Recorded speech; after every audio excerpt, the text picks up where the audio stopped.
Bonjour, nous allons examiner aujourd'hui les règles qui s'appliquent en matière de dialogue social dans l'entreprise sur une question extrêmement importante qui est la question de la santé et de la sécurité au travail.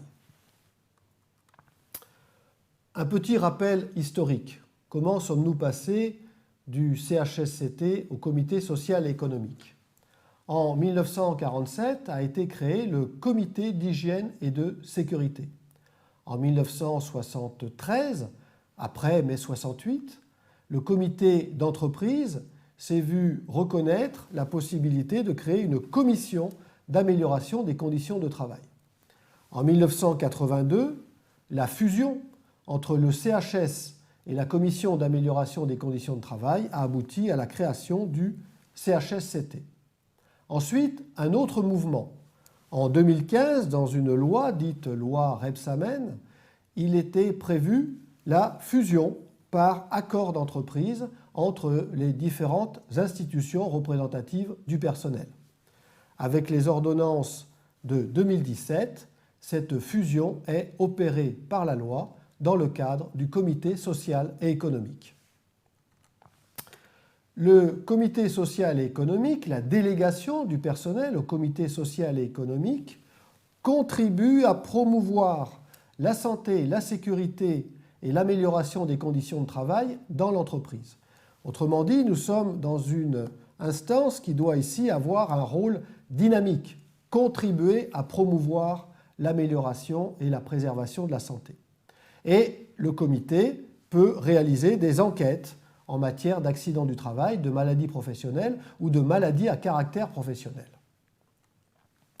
Le comité social et économique va procéder à l'analyse des risques professionnels auxquels sont exposés les travailleurs dans l'entreprise, notamment les femmes enceintes. Et la question des conditions de travail des femmes enceintes est une question qui mérite encore d'être travaillée. Le comité va susciter des initiatives.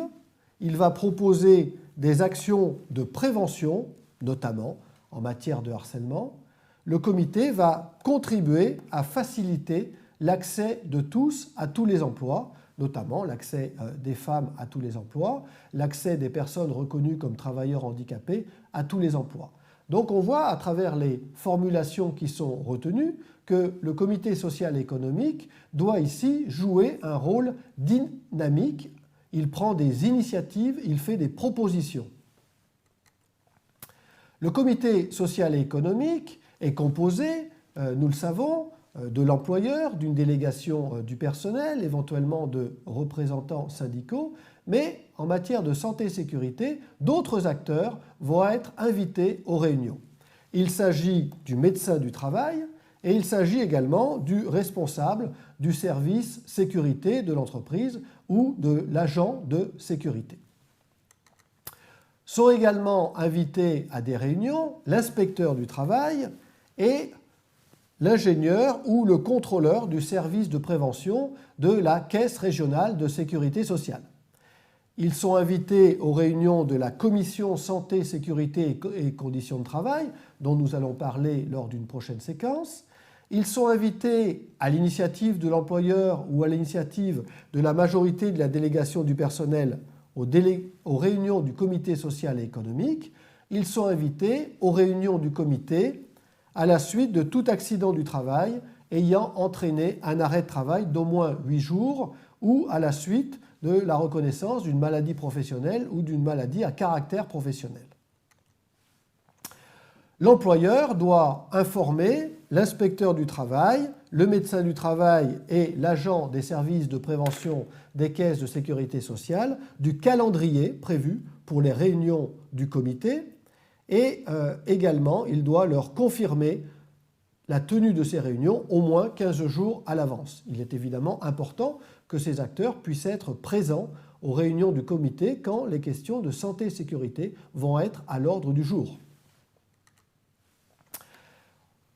Le comité peut s'être vu adjoindre des délégués de proximité.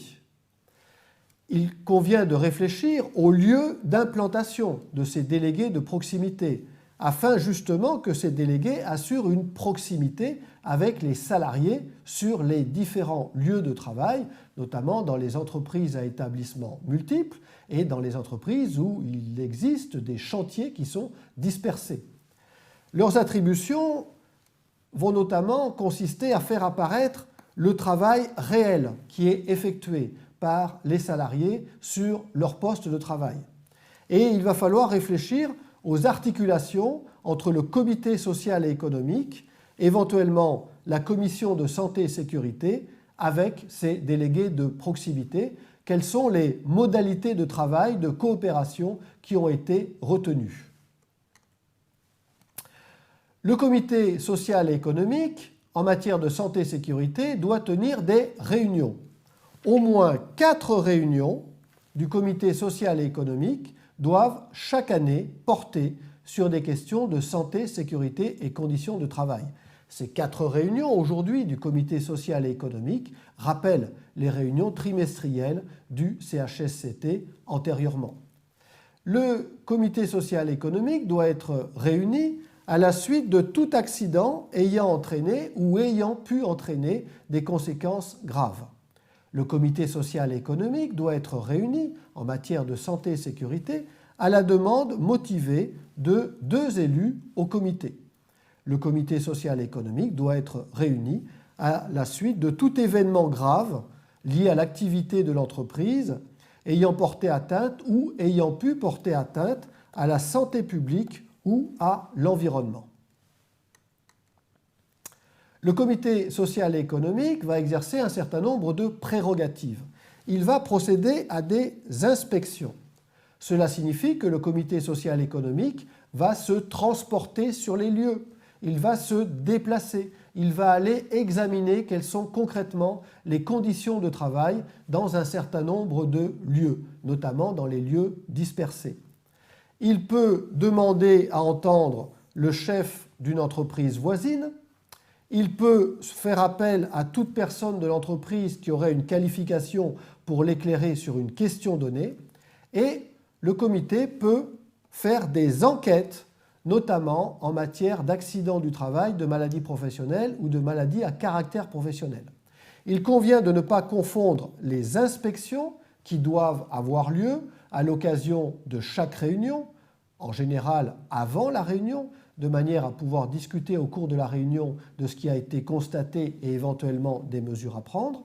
Donc ne pas confondre ces inspections qui sont régulières avec des enquêtes qui sont ponctuelles, qui sont particulières en fonction d'un certain nombre d'événements ou de situations problématiques.